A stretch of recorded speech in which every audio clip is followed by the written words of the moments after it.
Hi guys, welcome to my channel. Today we'll start yet another chapter of toxicology. In my last in my previous three videos, I have discussed the chapter of general toxicology. There we have dealt with the poisons in general, their definition, classification, how they create the symptoms, their mechanism of action, how a suspected case of poisoning should be managed generally. From this day onwards, in each video, I will deal with one specific class of poisons according to the classification that we have covered, and we'll see how the symptoms appear and how they should be managed. So for today's class, I have chosen the poisons of the class corrosives. Corrosives are a class of poison that cause corrosion of the skin as on mucous membrane, as evident from the name itself. So literally, corrosives are the poisons that cause corrosion of the skin and mucous membrane. Now chemically they can be of two types, acids or alkali. Acids, they are also of two types, organic and inorganic. In today's class, my focus of this discussion will primarily be on the acids, because in India, among the corrosive poisoning, acids are the most common culprit.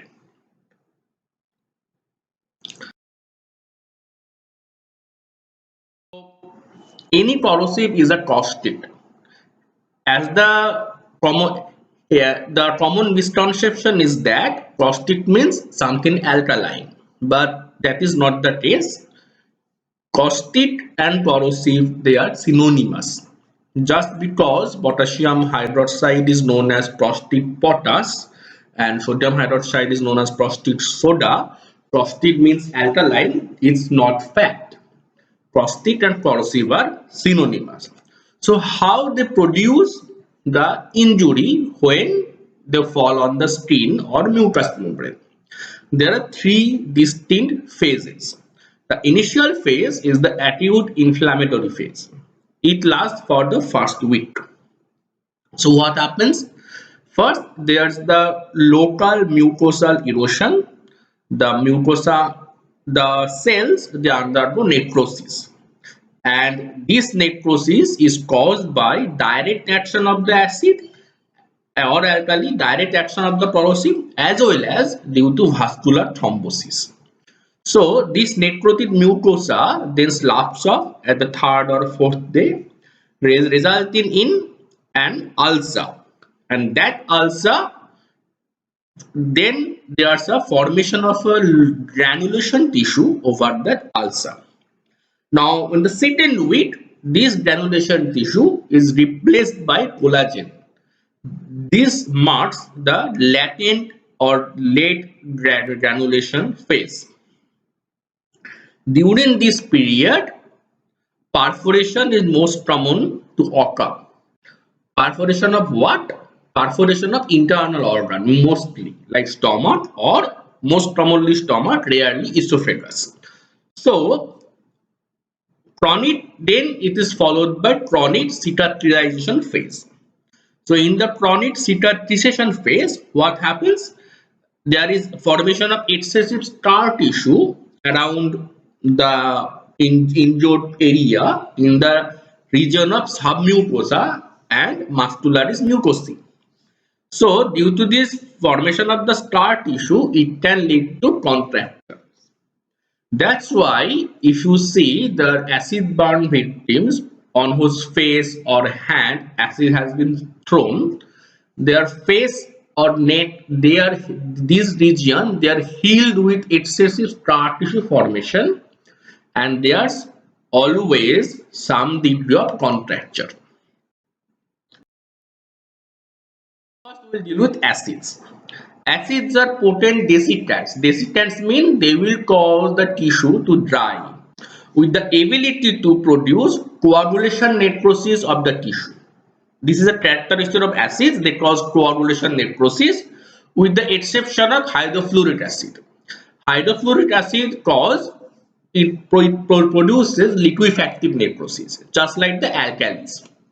So after the necrosis, there is a ester formation. Ester is a slough area, and due to this formation of the ester, this has a self-limiting effect. That is, the acid causes coagulation necrosis of the tissues, then an ester is formed, so further penetration by the acid is not possible.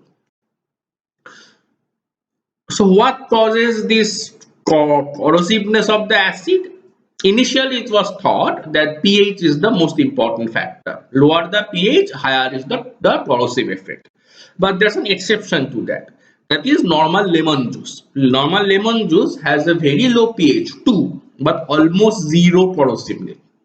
So what is important are the other factors, its molarity, concentration, and the complex in affinity for hydroxyl ion. So these are the important factors that determine the corrosiveness of an acid. So when acid is ingested, first involves the oral mucosa, then esophagus, then stomach.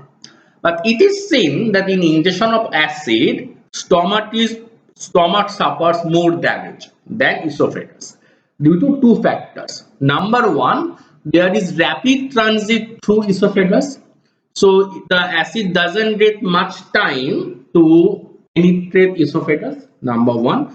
Number two, esophagus is lined by squamous epithelium, whereas which is more resistant to acid, contrary to the columnar epithelium which lines stomach. Due to these two factors, acid injury are common in stomach than esophagus.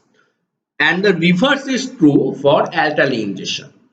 When alkali is ingested, as alkali causes liquefactive necrosis, esophageal damages is more common because squamous epithelium is not resistant to alkali.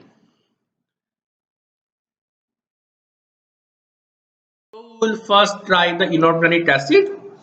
There are three common inorganic acids: sulfuric acid, hydrochloric acid, and nitric acid.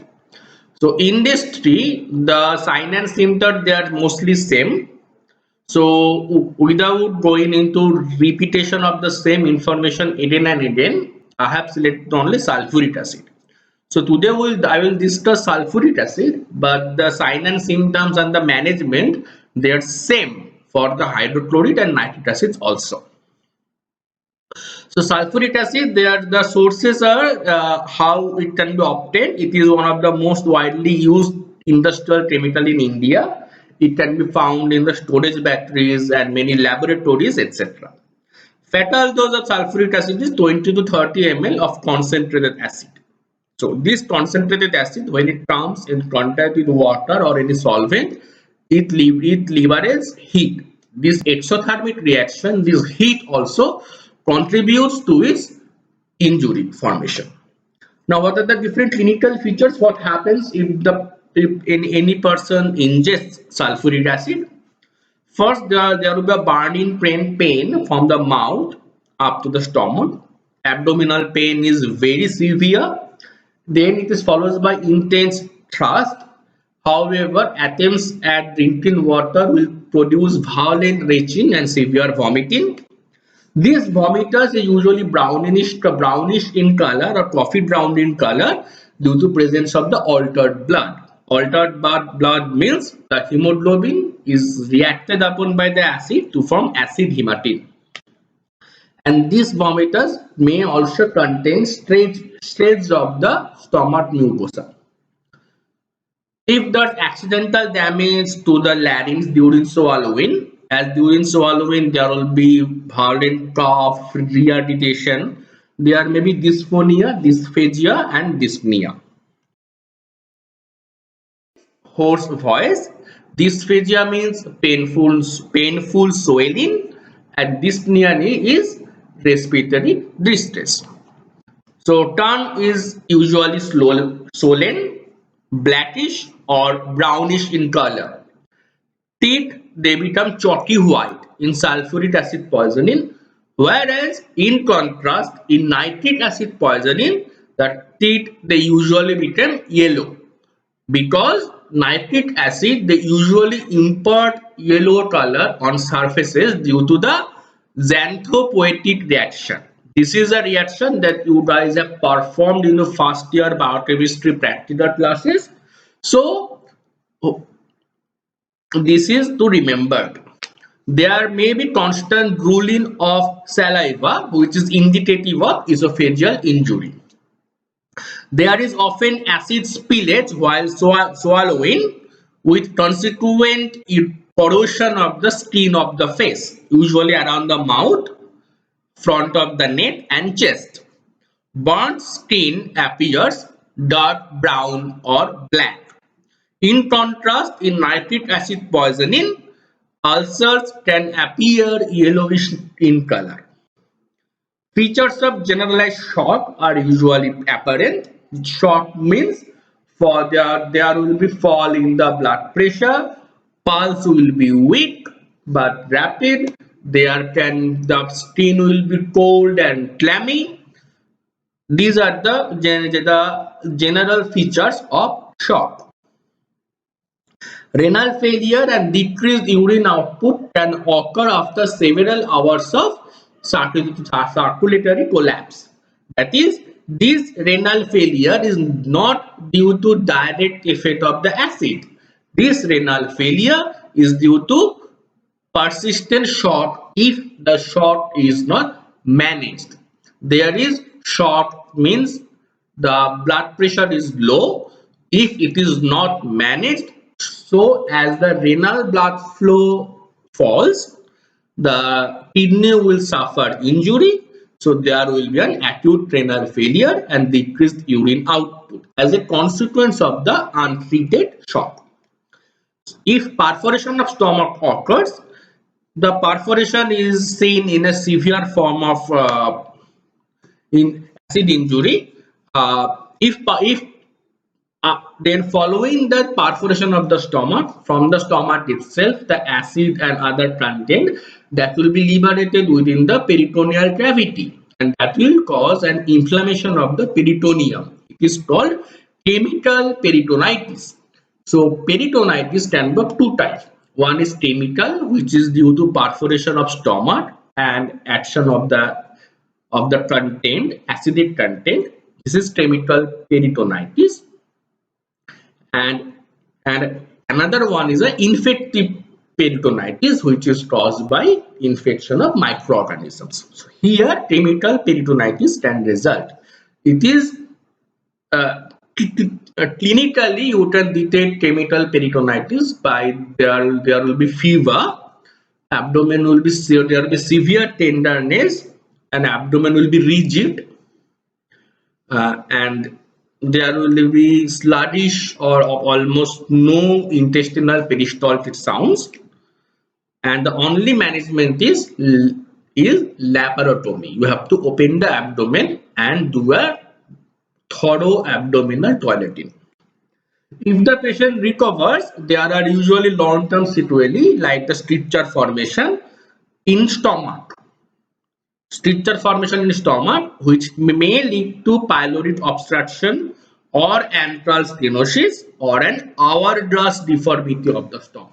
Hourglass deformity means at the middle of the stomach, the two walls they get adhered by the contracture. So just above the contractures, there's the stomach will be swollen, and just below the contracture, stomach will be swollen. So it is known as hourglass deformity of stomach. So these are the clinical features of a corrosive ingestion. How to manage? First is the as I told you, in the management, in the general line of management, you have to follow the dictum. Be it any type of poison, start with the initial resuscitation. You have to manage the patient and stabilize him. If the respiratory distress due to the laryngeal edema, it should be treated with 100% oxygen. If not relieved, then by tryptothyroidotomy. Then comes the phase of decontamination. You have to remove all the contaminated clothing and Irrigate the exposed skin copiously with normal saline. Use water. Do not use any alkaline water because acid and alkali will react producing heat. That heat will aggravate the injury. So wash with normal saline. If not available, then plain tap water. Do not use any alkali. Eye injury should be dealt with by retraction of the eyelids. You have to retract the eyelids and prolonged irrigation for at least 15 to 30 minutes with normal saline. Then what is the then comes to deal with the unabsorbed poison in the stomach, that is the acid which is remaining in the stomach, how to deal with it. Do not try to neutralize the acid with alkali because the heat will cause perforation of stomach if that not has already happened. So try with administration of water or milk as a demulcent if the patient is seen within 30 minutes of injection. If the patient comes late after 1 hour, then you should assume the stomach wall is sufficiently thin, is very thin. So even if administration of water and milk can cause perforation, so do not do.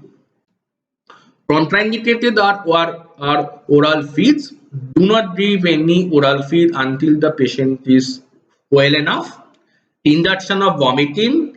MSC is contraindicated. Stomach wash is absolute and absolutely contraindicated. Use of activated charcoal and any attempt at neutralization of the acid with alkali must be avoided. Administration of steroids has been shown to delay the formation of contractures, so they are routinely given. And when we administer antibiotic only if infection occurs. That infection can be of the superficial ulcer of the skin and mucous membrane, or in case of a terminal peritonitis, antibiotics are usually given. Nowadays, it's almost a dictum that after the first 24 to 48 hours of injection, flexible fiber optic endoscopy is done to assess the damage to the esophagus and stomach. And if there's sufficient damage or an perforation, emergency laparotomy is mandatory. So this is how a corrosive injection to be managed. And one thing, as there is shock, you have to put an intravenous line and give intravenous transfusion of fluids as much as possible, as much as required. However, overhydration is always to be avoided. So that is the treatment. Now, what are the autopsy features if a patient succumbs due to the corrosive injection? So the first autopsy features are the external features. The corroded areas of the skin and mucous membrane, they appear brownish or blackish. The teeth will be appear chalky white. Depending upon the amount of the acid and the concentration, the wall of the stomach can be soft, very soft, swollen with blackish corrosion, or there can be disformation, hemorrhage, ulceration, and in extreme cases perforation.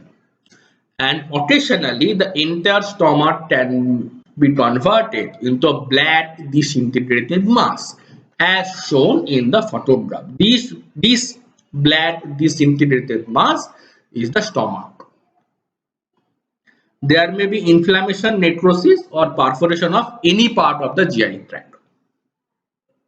So these are the autopsy features. Medical aspects of a corrosive poison.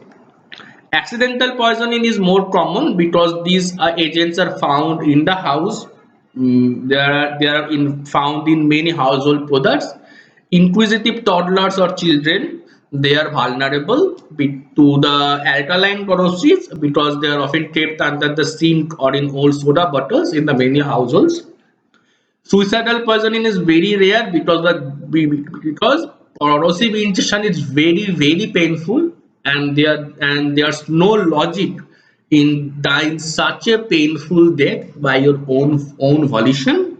However, in India, due to these as corrosive poisons. They are much rapid, they are much more readily available, cheap, and the prescription drugs are they are now harder to obtain without prescriptions.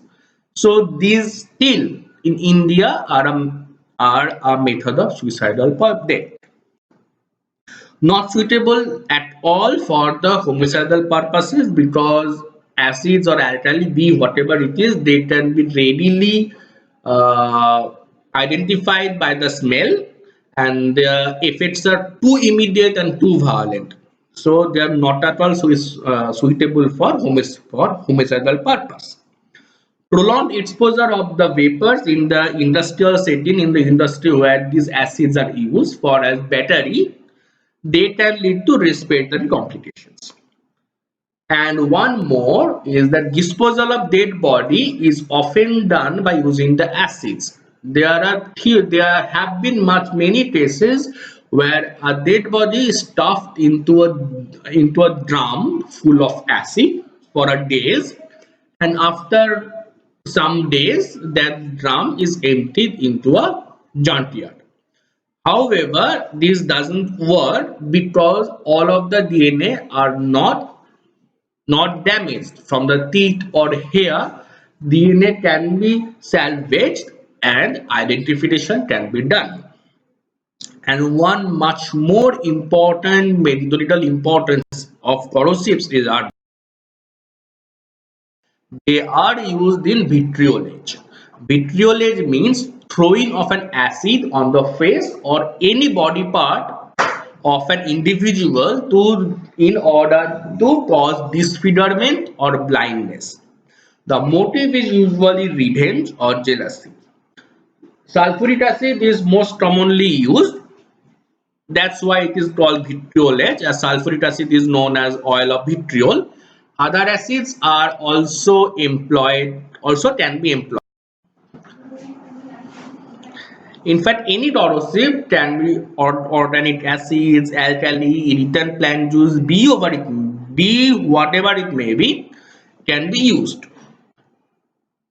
Vitriolage is a fairly common crime, and it causes reverse heart, as it causes disfigurement of face. So it has strict punishment, but that punishment even is not sufficient to deter the individuals. There has been a spike in the incidence of vitriolage in the recent years, and it's associated with a social stigma also, as it causes disfigurement. Following that, these vitriolage victims, they have a very difficult life. So it is a very serious crime.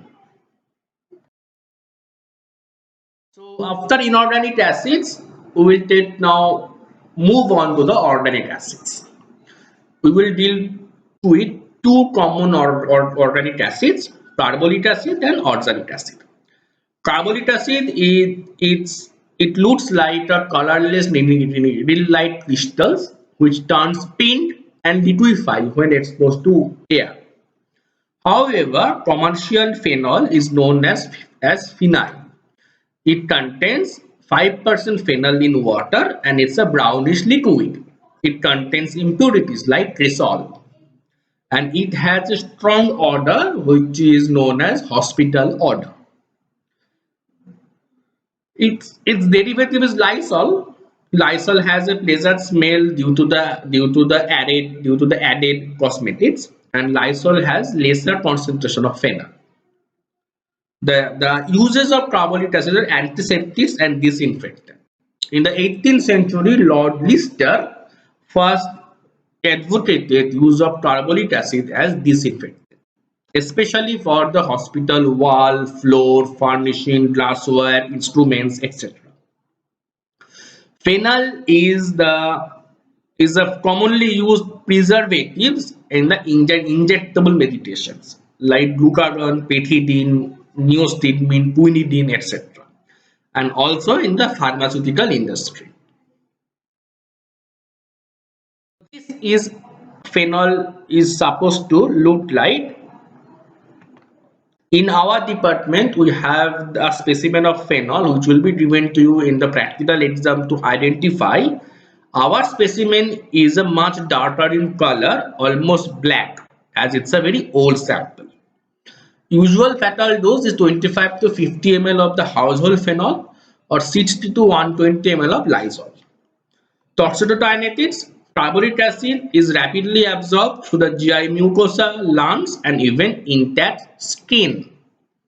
So this is a class of poison that can be absorbed through intact skin. It is often a question which is asked in the viva that give some examples of poisons which can be absorbed through intact skin. So first you should mention carbonic acid or phenol. Second, pesticides of all classes, organophosphates, organochlorines, carbamates, all can be absorbed through intact skin. And also heavy metals like copper, mercury, lead, arsenic. Lead is absorbed through intact skin to a much lesser extent, but arsenic, mercury, they are readily absorbed through intact skin. Mode of action: carbonic acid is actually a very mild corrosive but has a profound systemic effect after absorption. It can cause serious depression, metabolic acidosis, and renal damage. So what are the clinical features? As it's a mild corrosive, so the skin and mucosa will show mild corrosion with some hardening and whitish discoloration. There is a white ester formation which drops up in a few days and it is replaced by a brown color stain. There can be a mild burning pain followed by tingling numbness and anesthesia of the skin and mucous membrane of the mouth, esophagus, anywhere. Now, what are the systemic? They will follow each and every system. In GIT, there's burning pain and vomiting. In CNS, there's vertigo, convulsions, coma. Pupils are constricted.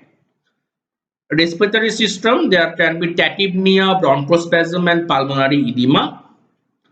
Cardiovascular system, there is tachycardia, hypotension, or cardiac arrhythmias. Blood hemolysis and methemoglobinemia is a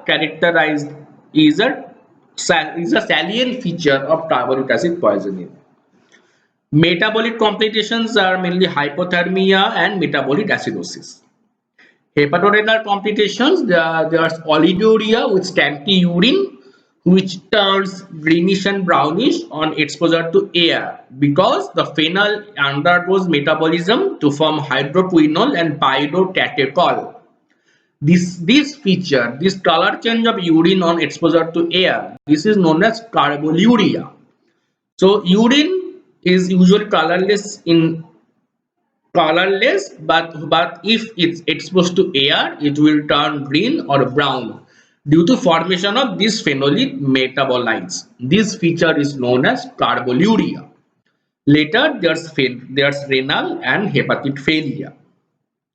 Chronic poisoning leads to phenol marasmus. It is characterized marasmus. Why it's called phenol marasmus? Because like marasmus, there's anorexia, weight loss.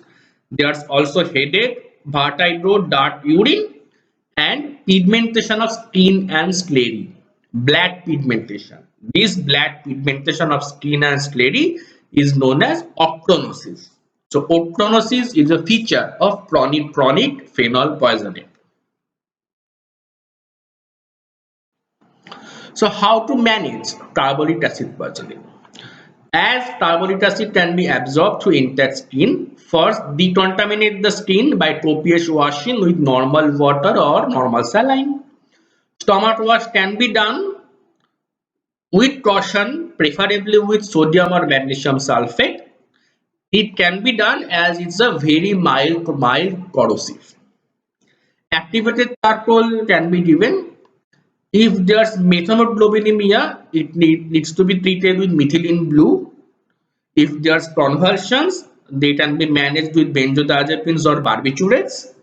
or supportive measures as and when the symptoms appear. If there's renal failure, there should be the dialysis, etc. So there's no specific antidote available for carbonic acid. There's no specific treatment other than stomach wash and activated charcoal. All are symptomatic and supportive management. Autopsy features: distinct odor of phenol will be available from the will be there from the mouth and stomach content. Corroded areas over the skin will be initially white, but later they will be brown, like this.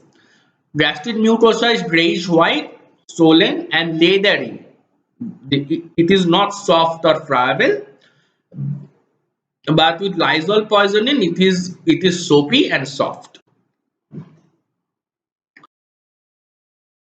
Editorial issues: most cases of poisoning are accidental in nature. Suicidal ingestions were common, but now they are less. Now they're less common, rarely homicidal.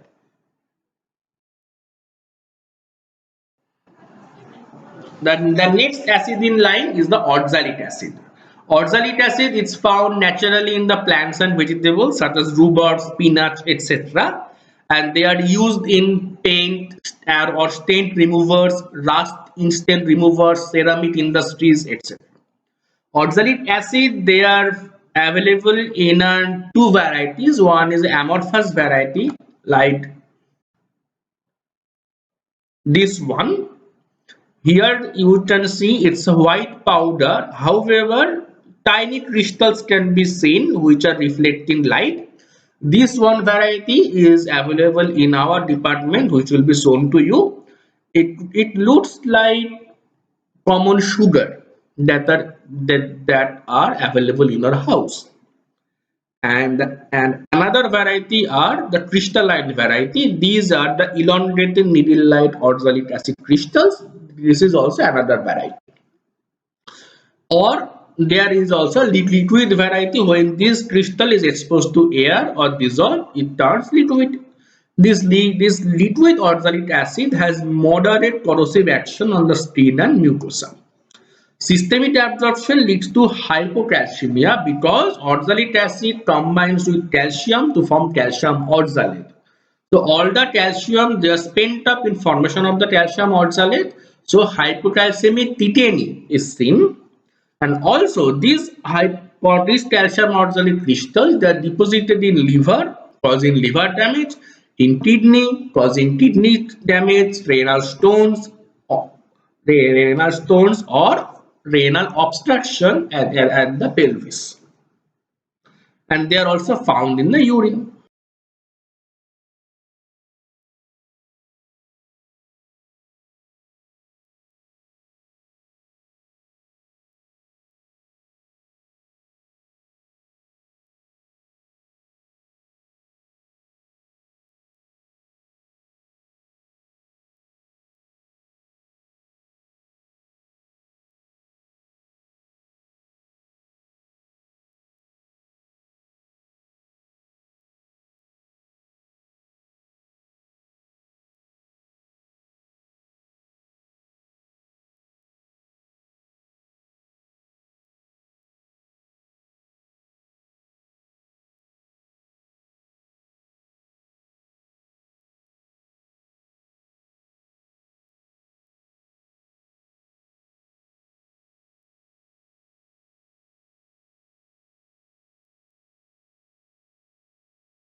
Three signs of hypocalcemia. This is Acucher's hand. Here the metacarpophalangeal joints, they are partly flexed, and this first metacarpophalangeal joint, it's partly flexed and adducted. So this is the feature like a policeman taking tape. This is seen. You have learned this in the anatomy in the median nerve injury. I think so. This is Atucher's hand. Oh, and this Atucher's hand is a characteristic feature of hypocalcemia. There are two signs. One is Vostedt signs. One is Trousseau's sign. So Vostedt sign is if you tap lightly on one chin just in front of the tragus, there will be muscle spasm of that chin, and that angle of the mouth will be pulled up due to action of the levator anguli oris. This is if you tap here, the facial nerve is stimulated, and in hypocalcemia, due to facial nerve stimulation, the muscles innervated by the facial nerve, the masseter, levator angulioris, etc., they will undergo spasm. So this angle of the mouth will be elevated. That is Vosted's sign. And Trousseau's sign is that you wrap a sphygmomanometer cuff on the arm, and you inflate it just above the systolic pressure, and you tip it there for few seconds. Then you will see that the wrist will be flexed, and a posture similar to the Atucher's hand will appear. This is Trousseau's sign. So this any of these three signs if present, this will indicate hypocalcemia. This Atucher's hand or Trousseau's hand, this hypocalcemia you will also find in the emergency in non-poisoning cases, also in cases of severe shock. Severe hypovolemia, then along with sodium, potassium, calcium is also down. One of these three features you will find in the emergency. So these are three well documented signs of hypocalcemia which are present in oxalic acid poisoning. Stomach wash with calcium gluconate or lactate, because this will react with the oxalic acid in the stomach to form calcium oxalate, so they will not be absorbed. So the unabsorbed poison is taken care of.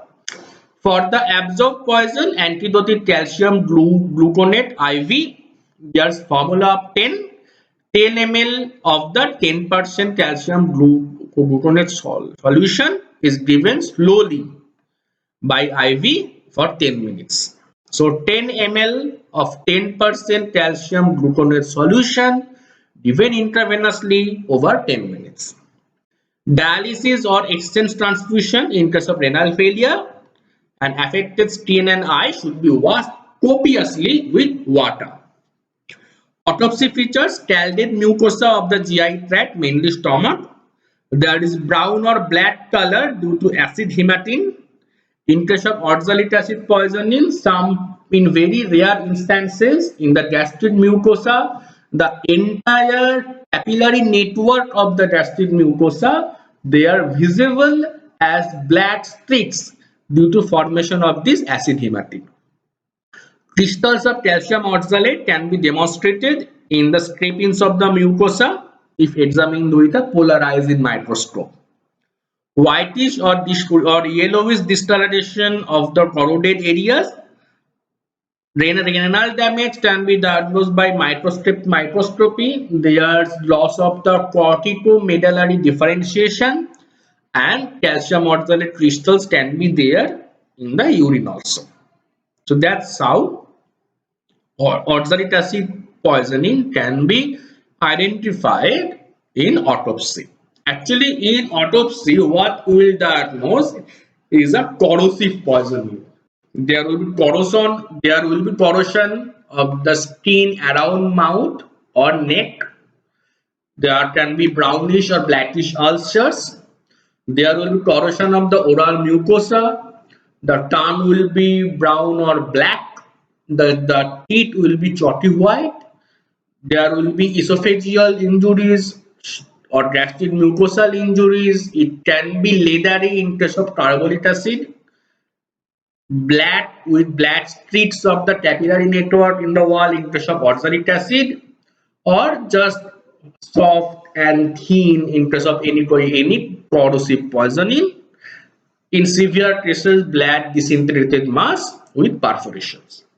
So what we diagnose in the autopsy by naked eye is a corrosive poisoning, whether it's acid or alkali, or what particular acid, that will be diagnosed by the report of the Central Forensic Science Lab. For this, we will send the samples, the same samples, stomach with content proximal 30 centimeter of duodenum, 500 grams of liver, half longitudinal section of each kidney, preserved in rectified spirit. For any corrosive poisoning, saturated solution of common salt is contraindicated, so use rectified spirit as the preservative. Then you can send the blood, 30 ml blood in fluoride oxalate preservative, urine without any preservative, and sample of the preservative as control. All of these are sent to the CFSL lab and they will diagnose the specific poison involved. So what are the forensic issues? Most cases of oxalic acid or oxalate poisoning, they result from the accidental causes, mistaken the substance for Epsom salt or something else. It can also result from excessive ingestion of certain vegetables rich in oxalates like rhubarb. Chronic consumption of oxalic acid can lead to renal calculi with subsequent renal colic. Occasional cases of suicide or homicide of oxalic acid have been reported, but they are very rare. Thank you for your time. I have tried to cover the corrosives as interestingly as possible. This is the must know and good to know part, what you should know as an MBBS student about the corrosives. I have handpicked sulfuric acid, that is the most common acid involved. For hydrochloric and nitric acid, all of the points will be almost similar. And for alkalis, I have just told you that as alkalis are very rare poison, rarely used chemical in India. Only 2 points are important for an exam purpose, that they cause liquefactive necrosis, so depth of penetration in alkali are much more than acid, and esophagus is more severely affected than stomach by alkalis because esophageal lining, the squamous epithelium, it is less resistant to alkali. Other than these 2 points, nothing else are usually asked from alkali in your exams.